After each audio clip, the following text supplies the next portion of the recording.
Guys, sarado ang ngayon. Ito yung oval, sarado. Yan po ang Laguna Lake.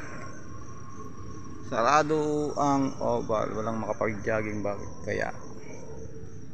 So,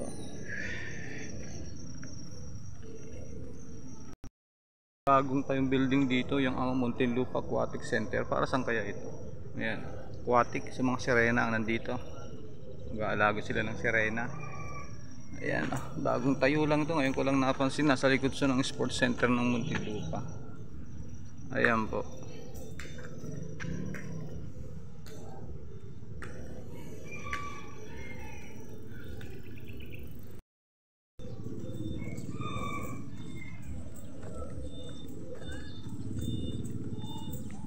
Dahil sarado po itong yung oval. Ayan.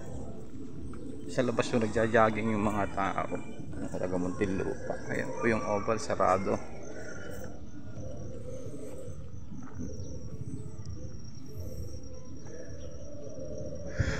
Yung Laguna Lake. Dulo po niyan ay sa Rizal na po yan. Baras, Taytay at saka ano po yan. Baras, Rizal, dulo. Tanay, Taytay.